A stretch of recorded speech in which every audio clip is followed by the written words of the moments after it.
Welcome to the 152nd installment of Ear to the Ground, the Land Stewardship Project's audio podcast on family farming, sustainable agriculture, local food systems, and local democracy. I'm Brian DeVore, editor of the Land Stewardship Letter. Over the past several years, the Land Stewardship Project has been working with members of local communities to figure out how to transition farmland to the next generation. One of the areas LSP has been working in is the community of Plainview in southeast Minnesota. LSP's Plainview Land Access Organizing Committee, a collaboration of farmers, local business owners, and other leaders in the area, has been working to not only bring retiring and beginning farmers together, but to communicate to the larger community the importance of successfully transitioning farms onto the next generation of land stewards. One of the ways the committee carries out its work is by sharing stories of people's relationships with the land. Such storytelling provides some critical grounding on how important family farming has been to the history of a community. But it can also offer a glimpse at what the future may hold if we choose to support getting more people on the land raising food sustainably. On a recent wintry Saturday afternoon, farmers and other rural residents gathered at the historic Thielman Opera House near Plainview to share stories about their own relationships with the land. Participants also shared locally produced food and artwork that represented how they feel about their community and its people. This podcast features a few excerpts from the Thielman storytelling event. First, we hear from beginning farmer Melissa Driscoll, who describes a discussion that took place after the performance of Look Who's Knockin', LSP's one-act play about an older couple grappling with the future of their farm. Melissa Driscoll. I live between Kenyon and Wanamingo, Minnesota, with my husband Jay, and we just moved there in 2010, so I'm a beginning farmer.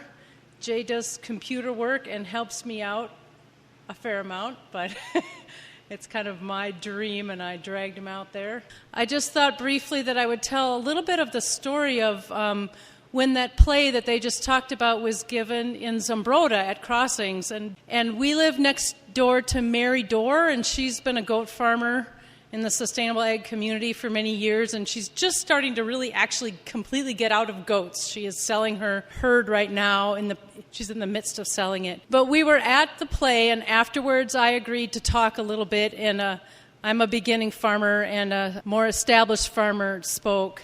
And one of the women in the audience, who was maybe in her 70s, is trying to pass on her farm, and she said, well, this woman came to us, but she doesn't have a husband with her, and she doesn't have a partner, and that just isn't going to work. And Mary stood up in the back, and she said, Betsy, what are you talking about? Because Mary's been on her farm by herself for many years, and it worked for a long time. I mean, she had a lot of interns. She brought a lot of people out to the farm. She has the whole community of Kenyon knows who she is and hangs out with her and does things on her farm, and she hires local people to do. I mean, she's really built a community there. And now I think we feel really lucky that we're part of that community. And we share a plow truck and share other things, share her old goat, her cheese room I use to pack produce. Now, I guess the story is, I think some of us were surprised by that. Well, you have to have a man and a woman, or you have to have two people. Well, some people are on their own, and that's fine, and let's not prejudge that or think it's not going to work if the person has a good idea and is very committed to farming. Next, Wyman Schultz provided a glimpse at why he returned to the Plainview area to farm after working in the high-tech field for several years. So I've been away from Plainview for a number of years after I graduated from high school, and recently came back a little over a year ago. And have things changed? But they haven't. There's still a reluctance to change around here, but things have changed. One of the things I noticed was when people were out there in the field, working things in the field, working up the soil, you used to be able to smell it from miles away.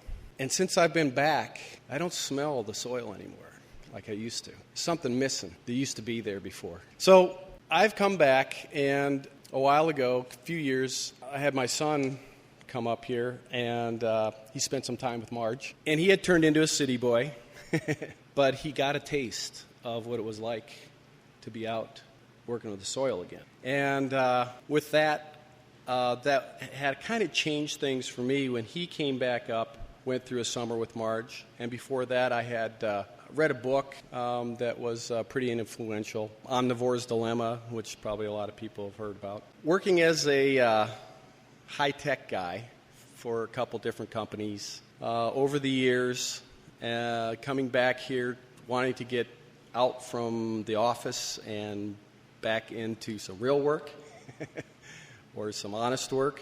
I'm just starting out again, and last year did my first, I'm calling it research and development. So I didn't sell too much, but I'm learning how to grow again. And I'm learning that it's not about just growing the plants that I want to sell. It's about growing the soil that's going to grow the plants that I want to sell. Because I've learned a whole lot about what I don't know. That's what it gets down to. So here I am fumbling around here this last year. I had a few good things happen, and I've had a few things happen that kind of set me back, like learning that you can't just go out there and work and work and work and work and work and not have some consequences. Like maybe you should drink enough when you're out there working your butt off. And I ended up this summer with kidney stones because I had been chronically dehydrated.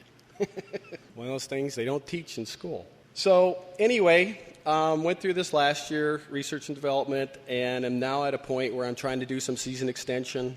And hopefully I get myself to the point of confidence and cooperation with community that maybe this year I'll be able to have a few sales, be able to get a little more under my belt as far as knowing what to do, and go for my big goal, which is trying to transition the family farm to a sustainable agriculture. Beginning farmer Daniel Miller talked about his own return to southeast Minnesota and, as often happens in rural communities, how one thing leads to another. I grew up with Nan's son Joe, who is now a farmer right next door to me, and that's how I got into farming. Was I had graduated from the University of Minnesota and moved back to Millville with my family and was sort of wondering what I was going to do with my life, and I started looking for odd jobs, and Margot gave me a job pulling weeds in her garden, and I did that for off and on for kind of anything that I could. I painted the barn. I built that goat shed thing, or helped build that goat shed thing. So I worked for Marge for, off and on for probably 3 or 4 years, and Jack, and just doing a bunch of stuff. And I worked for some other farmers. I worked for an organic dairy farmer, Jerry Weebush, and I worked for the Holsts, who are here somewhere, I think, or we're here. Just fell in love with working outside, and I think I was a lazy kid growing up, and, just didn't, we had a garden, my mom had a garden, I was just never interested, and all of a sudden, when I was 22, I just had this extreme urge to work outside and do work, and it was just a beautiful thing. I mean, I don't know what the impetus was or how it started, but I just fell in love with it, and it just so happened that Nan's son Joe, who I had known growing up, was moving back into the area and just bought a farm right outside of Millville. And I was like, wow, this is crazy. He's going to be farming. And it just so happened that Joe's wife, Rebecca, had a sister who was also interested in farming and had come to work on their farm.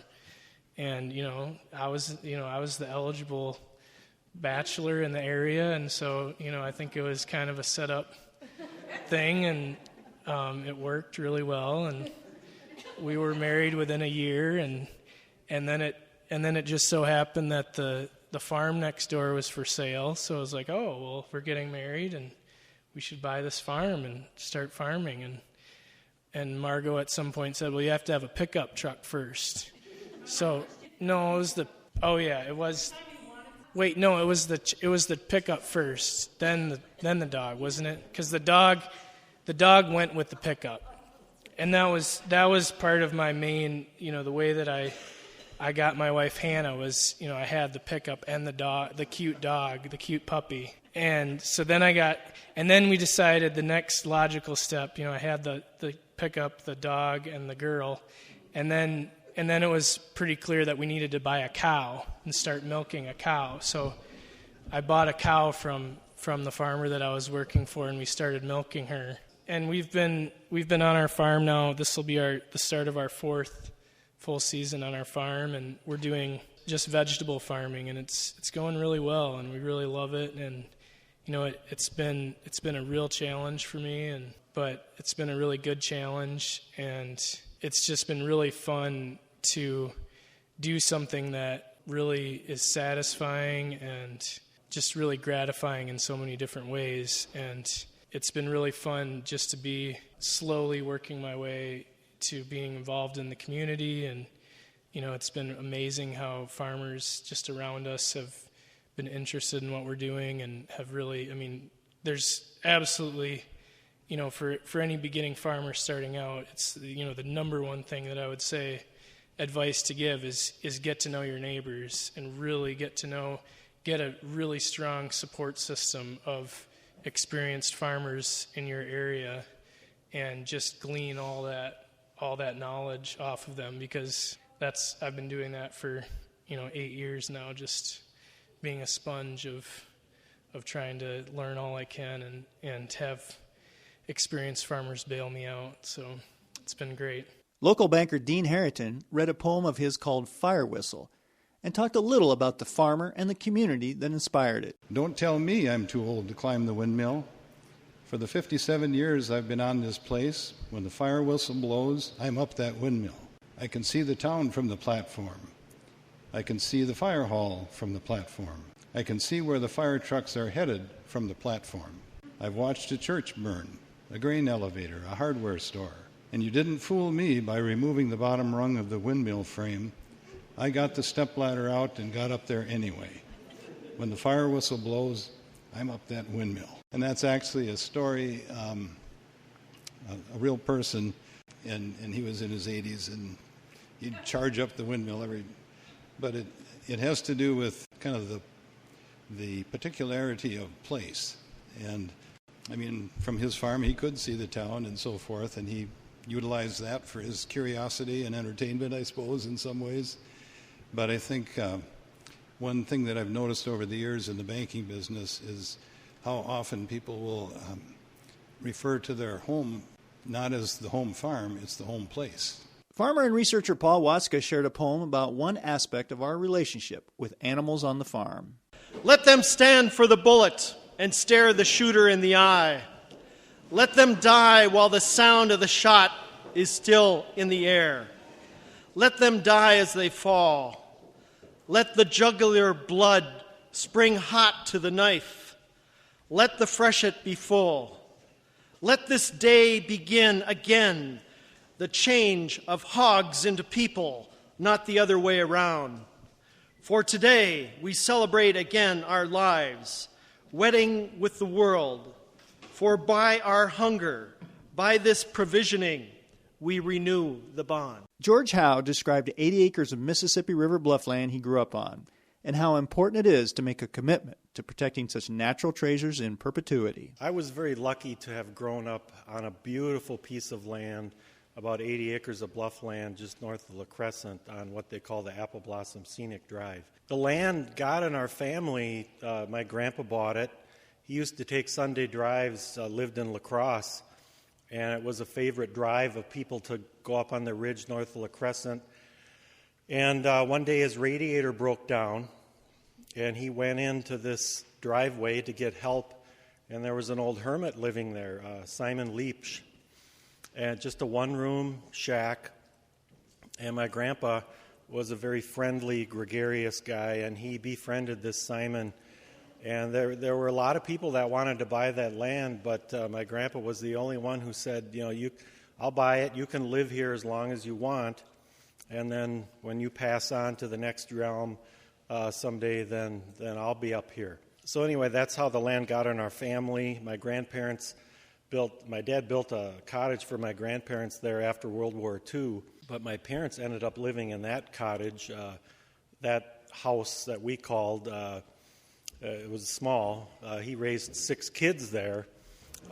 We did finish the basement and add on a little bit, but my My grandpa ended up living in a log cabin on the same land, and that's another story. But growing up, because it was a scenic drive and a lot of people would come from all over the world to see the apple blossoms or the fall colors, probably like they do around here too, we'd always get people stop in. And I was privy to conversations, because I was always out playing or hanging on my dad's pant leg, where people would offer him money for the land. Sometimes they were developers. Sometimes they were people we had no idea what their intention was, but the stories circulating in the family were always that, gee, there's a lot of people who would like to buy this land, and they're offering obscene amounts of money. And usually we would find out that they were developers and they wanted to put houses up there or something, because it was a beautiful view. And if you're looking at the pictures going around, you can see that. In fact, I remember one day when I was a little tyke hanging on my dad's pant leg, when a very distinguished couple visited, and I was struck by them, and they walked out to the overlook like most people did, and then they came back and talked to my dad for a long time. I overheard this guy, saying that he wanted to buy the land, and my dad just kept saying no, and the amount kept going up, and my dad just kept saying, no. There's no amount of money that we would sell this for, that, this land is worth everything to our family. This is where our roots are. This is where our memories are. There's no amount of money that would be worth giving it up. I later found out that this gentleman was from the Milwaukee area, last name Davidson, and heir to the Harley-Davidson fortune. So it was a great example for me to see my parents. It wasn't just my dad, it was my grandpa, my mom too, my grandma, show this example that their hierarchy of values. Land is the most important thing, maybe after family. And then short-term profit and all this stuff is lower down.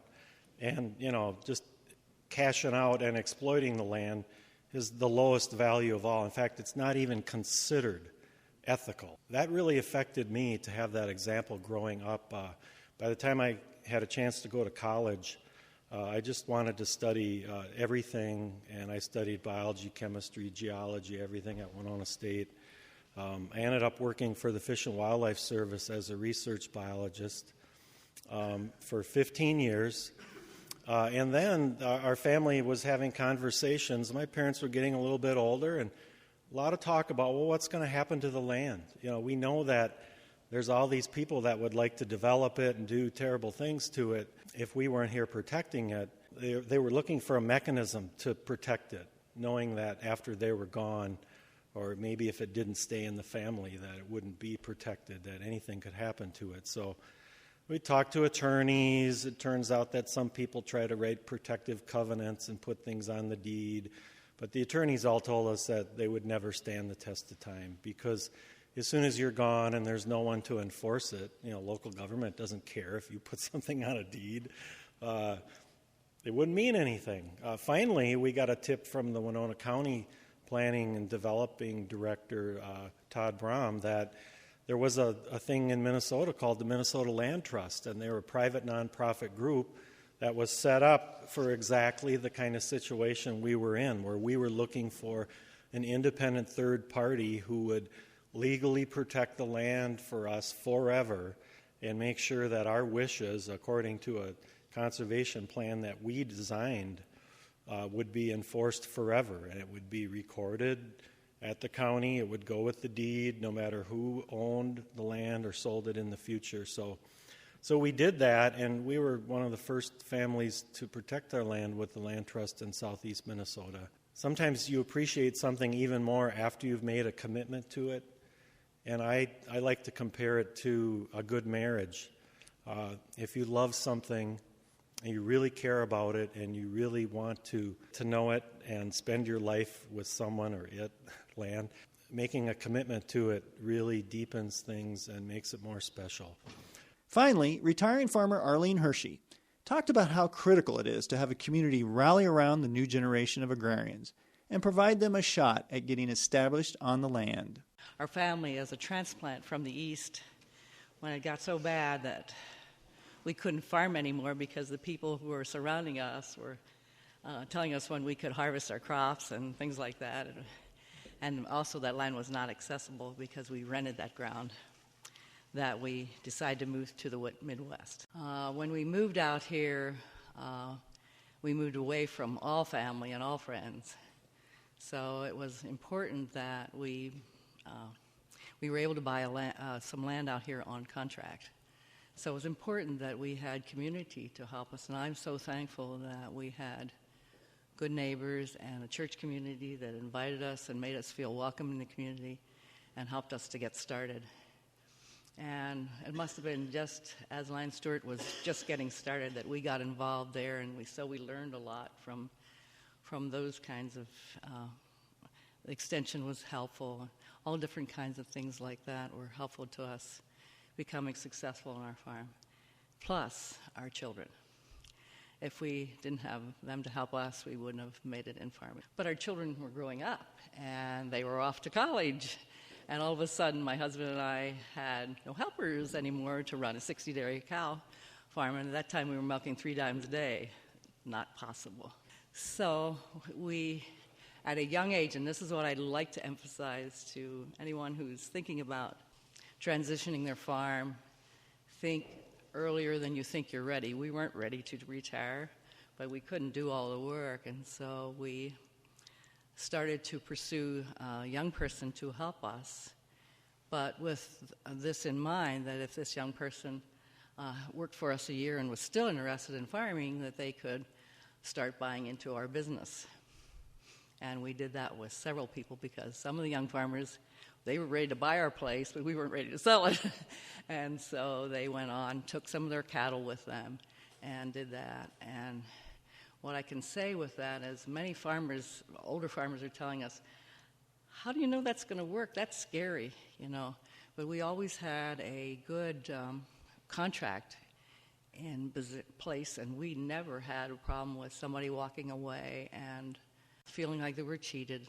And we never lost out as farmers either. It could have happened, but generally if you prepare, it's very likely that it won't happen. So we started several farmers. Some of the people came for a year, decided they didn't like farming, and they went on.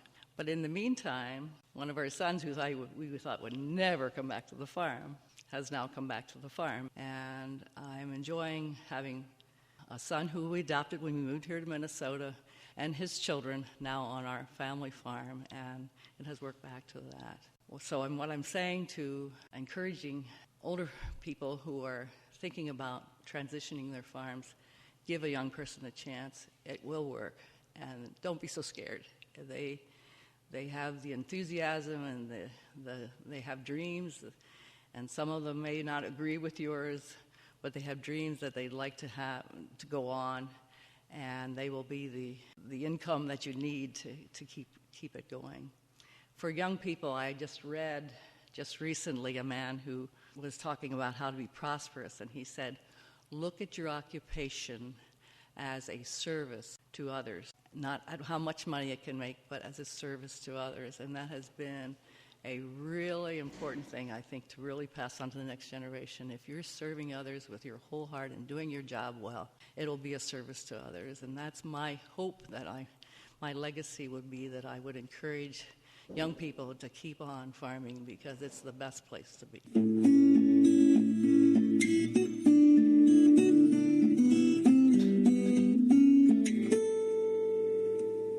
For more information on LSP's work to help transition farmland onto the next generation of farmers, see our Farm Transitions Toolkit at www.landstewardshipproject.org. If you have comments or suggestions about this podcast, contact Brian DeVore at bdevore@landstewardshipproject.org, or you can call 612-722-6377.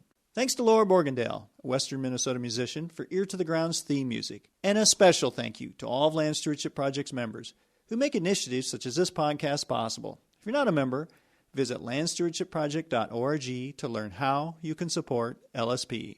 Thanks for listening.